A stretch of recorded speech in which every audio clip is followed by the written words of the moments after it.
तो एक बार फिर से आपके अपने यूट्यूब चैनल में दोस्तों बात करेंगे 69,000 शिक्षक भर्ती में उत्तर कुंजी प्रकरण को लेकर। तो बहुत ही महत्वपूर्ण वीडियो है, क्योंकि इसमें हम सभी चीज़ें या सभी बिंदुओं पर डिस्कस करेंगे कि आखिर क्या आंसर की को नियुक्ति अब सुप्रीम कोर्ट से मिलेगी, या कहाँ पर है आंसर की का भविष्य सुरक्षित, क्या करें कि जिससे जल्द आंसर की अभ्यर्थियों को नियुक्ति मिल सकती है। तो पूरे साक्ष्य के साथ हम इसमें सटीक विश्लेषण करने वाले हैं, और पूरा मैटर समझने के लिए आपको वीडियो अंत तक अवश्य देखना होगा, तभी सारी चीज़ें क्लियर होंगी। तो बने रहिए वीडियो में अंत तक मेरे साथ, बिना वीडियो को स्किप किए हुए। और यह दोस्तों पहली बार इस चैनल से जुड़ रहे हैं और सही और ऑथेंटिक चीज़ें आप चाहते हैं कि इस चैनल के माध्यम से लगातार आपको मिलती रहे, तो चैनल को सब्सक्राइब अवश्य कर लें, ताकि मेरे वीडियो का नोटिफिकेशन आप तक बिना रुकावट पहुँचते रहें। तो दोस्तों, जैसा कि आप जानते हैं कि काफ़ी जद्दोजहद के बाद आंसर की के अभ्यर्थियों को 25/8/2021 को सफलता मिलती है, और जिसमें high court Allahabad double bench से आदेश आता है, और जिसमें प्रश्न संख्या जो 60 है उस पर उन अभ्यर्थियों को नंबर देने का हाई कोर्ट निर्देश देता है जो एक नंबर पाकर अंतिम कट ऑफ में आ रहे होते हैं, और उन्हीं को ये नंबर देने की बात कही जाती है उस आदेश में। और इसके बाद सरकार तमाम हीला हवाली करती है और ऑर्डर कंप्लायंस नहीं करती है। फिर ये होता है कि इस मामले को सुप्रीम कोर्ट ले जाना चाहिए, और उसी क्रम में ये मामला पहुंचता है 9 नवंबर 2022 को माननीय सर्वोच्च न्यायालय की चौखट पर, और बेंच होती है जस्टिस के.एम. जोसेफ जी की और जस्टिस ऋषिकेश राय जी की। और सरकार जाती है अभ्यर्थियों के विरुद्ध लीव पिटीशन लेकर, जिसमें पिटिशनर होती है the state of Uttar Pradesh versus Abhishek Srivastava. सुनवाई होती है, कई सुनवाइयाँ वहाँ पर होती हैं, और लगातार कोर्ट सरकार से डाटा मांगती है, लेकिन कोई संतोषजनक उत्तर सरकार द्वारा कोर्ट को नहीं दिया जाता है। और अंत में थक हार कर जस्टिस के.एम. जोसेफ जी अपना निर्णय सुनाते हैं, और निर्णय क्या आता है। निर्णय में सरकार की जो लीव पिटीशन है वो डिसमिस कर दी जाती है, यानी हाई कोर्ट के आर्डर को पूरी तरह सुप्रीम कोर्ट से प्रोटेक्शन मिल जाता है, यानी प्रोटेक्ट कर देता है। और सुप्रीम कोर्ट की छत्र छाया में जो डीबी का आदेश है वो अजर अमर हो जाता है। और उसी के बाद फिर हाई कोर्ट इलाहाबाद और हाई कोर्ट लखनऊ में कंटेम्प्ट का सिलसिला शुरू होता है। लगातार कंटेम्प्ट पढ़ते हैं, लेकिन डेट पर डेट आने के साथ ही कोई उल्लेखनीय प्रगति नहीं होती है। फिर इसके बाद लोगों द्वारा फिर से सुप्रीम कोर्ट जाया जाता है डायरेक्शन के लिए, और ये है वो डायरेक्शन का आदेश। ये फाइल किया जाता है 25/9/2023 को, यानी 25 नवंबर 2023 को। और उस समय तक के.एम. जोसेफ जी रिटायर हो चुके होते हैं, और ऋषिकेश राय जी के साथ बेंच साझा करते हैं जस्टिस संजय करोल। और आर्डर क्या आता है, तो यहाँ पर देखिए आर्डर में कहा गया है, upon hearing the council the court made the following order. अब आर्डर अगर हम देखें तो यहाँ पर 6 बिंदुओं में हाई कोर्ट को डायरेक्शन का आर्डर आप कह सकते हैं, ये सुप्रीम कोर्ट द्वारा दिया गया है। और इसका हिंदी अनुवाद हम आपको बता दें, वो भी सरल भाषा में। तो यहाँ देख सकते हैं हाई कोर्ट ने आदेश दिया कि आवेदकों की ओर से वरिष्ठ विद्वान अधिवक्ता सुश्री महालक्ष्मी पावनी को सुना गया। और दूसरे पॉइंट में कहा गया कि विद्वान अधिवक्ता ने प्रस्तुत किया कि यद्यपि उच्च न्यायालय 25/8/2021 के आदेश के विरुद्ध राज्य सरकार द्वारा दायर विशेष अनुमति याचिका को इस न्यायालय द्वारा 9 नवंबर 2022 यानी 9/11/2022 को खारिज कर दिया गया था, तथापि राज्य खंडपीठ द्वारा 25/8/2021 को पारित आदेश के कार्यान्वयन की प्रक्रिया में देरी कर रहा है।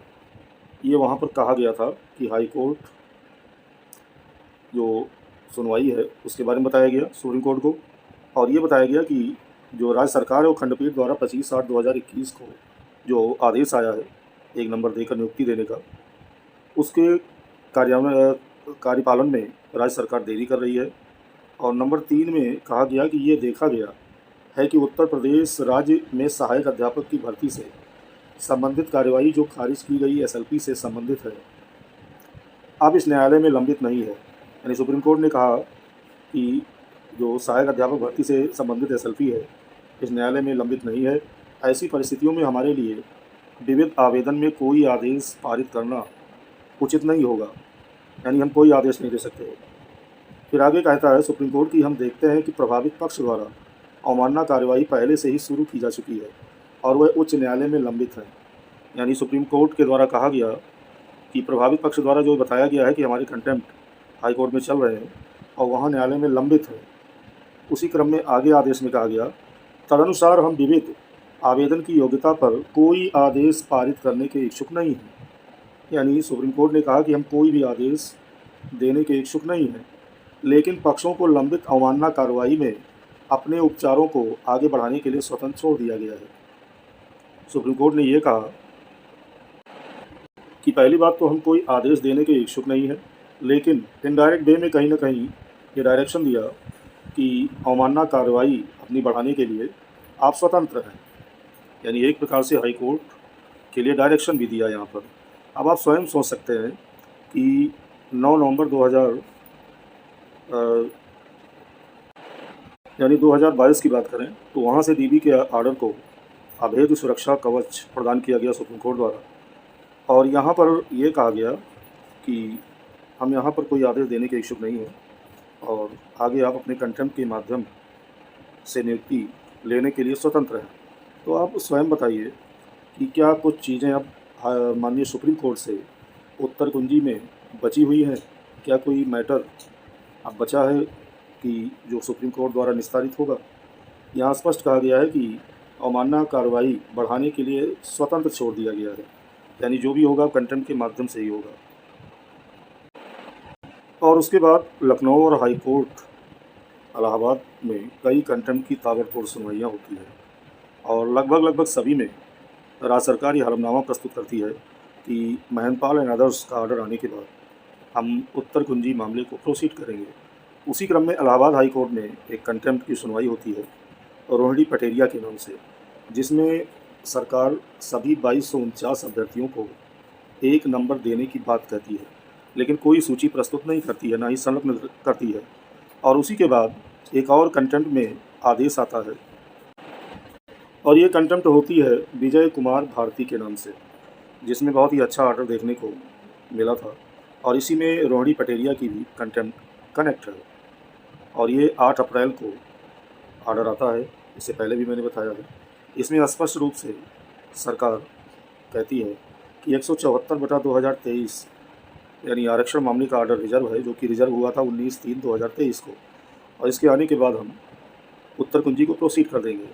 और उसी क्रम में 4 सप्ताह का समय इनको मिला था और कोर्ट ने भी कहा था in view of the set fact it would be appropriate for this court to defer the contempt proceeding for a period of 4 weeks so that, तो यहाँ से आपको देखना होगा so that the matter may be heard after the decision of division bench.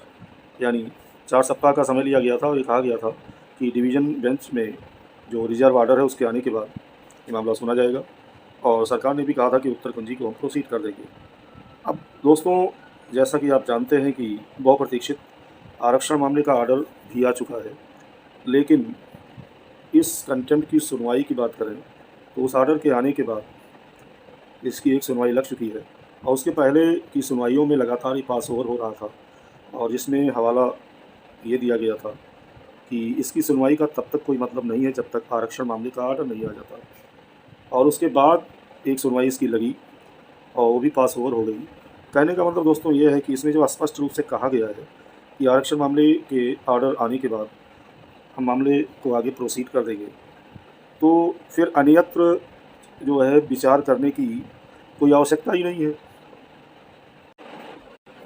अब यहाँ पर हमारे कई विद्वान मित्रों का ये मत होगा कि 3 महीने का सरकार को समय मिला है, सूची रद्द है, कटाव निर्धारित नहीं है, तो आपका कहना बिल्कुल सही है, हम सहमत भी हैं। और सरकार यहाँ भी कह सकती है कि सूची रद्द है डीबी के ऑर्डर द्वारा, लेकिन मैं यहाँ पर ये कहना चाहूँगा कि यदि सुनवाई इसमें होती है तो इसमें ये चीज़ें कही जा सकती हैं, ठीक है डीबी का ऑर्डर आया हुआ है और 3 महीने यानी 90 दिन का समय मिला है, तो उसमें ये बिल्कुल नहीं कहा गया है कि 89 दिन आप चुपचाप बैठे रहिए और 90वें दिन आप काम करिएगा, पहली बात। दूसरी बात, सरकार को नियुक्ति बिना कटाव के नियुक्ति देने में समस्या है, क्या उसको एक नंबर की लिस्ट साइट पर अपलोड करने में भी कोई बाधा है? क्या उसको जिला आवंटन फॉर्म भराने में भी कोई बाधा है? उसके लिए भी डीबी ने कोई रोक लगा रखी है? आखिर जब नई सूची बनेगी तो जब तक उत्तर कुंजी के अभ्यर्थी मुख्य धारा में शामिल नहीं होंगे, कहने का मतलब है उनका जिला आवंटन नहीं भराया जाएगा, उनको एक नंबर देकर क्वालिफाई नहीं कराया जाएगा, तो वो कैसे मुख्य धारा में वो शामिल होंगे? विचार करने वाली बात है। तो कहने का तात्पर्य ये है कि एक कहावत है दोस्तों कि बगल में छोरा और शहर भर में ढिंढोरा। सामने जब सारी चीज़ें सीधी सीधी बताई गई हैं कि महेंद्रपाल एंड अदर्स का ऑर्डर आने के बाद जो कंटेम्प्ट है वो प्रोसीड कर दिया जाएगा, और सरकार ने भी यहाँ पर कहा है कि हम आगे इसको प्रोसीड करेंगे, तो अब मैं नहीं समझता कि और कहीं प्रयास करने की आवश्यकता है। और इन आदेशों को देखने के बाद आप भी समझ गए होंगे कि क्या कुछ चीज़ें अब सुप्रीम कोर्ट में शेष रह गई हैं उत्तर कुंजी में जो निस्तारित होना है। जब वहीं से कवर्ड है पूरा आदेश, वहीं से एक नंबर सुरक्षित किया गया है, डायरेक्शन भी दिया गया है, तो कौन सी चीज़ है जो जो अब सुप्रीम कोर्ट से निस्तारित होना शेष रह गई है? आप खुद समझदार हैं, विचार अवश्य कीजिएगा और अपने विचारों को कमेंट बॉक्स में अवश्य लिखिएगा। अब दोस्तों थोड़ी देर के लिए ये हम मान लें कि न्यायिक प्रक्रिया के कारण या न्यायिक प्रक्रिया की शिथिलता के कारण मामला लटका हुआ है, तो आप खुद सोचिए कि 68,500 का भी ऑर्डर आ गया। डबल बेंच में आरक्षण मामला लगा हुआ था जिसकी सुनवाई की डेट नहीं लग पा रही थी, ताबड़तोड़ सुनवाई होकर उसका आदेश आ गया। EWS का भी मामला लगा हुआ है, उसका भी आदेश हो गया है। तो आखिर क्या कारण है जो आंसर की का जो मामला है वो निस्तारित नहीं हो पा रहा है? इस पर भी विचार करने की आवश्यकता है। तो वीडियो में दोस्तों इतना ही। आगे भी चाहते हैं कि सही ऑथेंटिक जानकारी आपको इस चैनल के माध्यम से मिलती रहे, तो चैनल को सब्सक्राइब अवश्य कर सकते हैं और ज़्यादा से ज़्यादा अन्य ग्रुपों में शेयर अवश्य कर दीजिए, जिससे अन्य अभ्यर्थियों को भी सही चीज़ों का पता लग सके। बहुत बहुत धन्यवाद।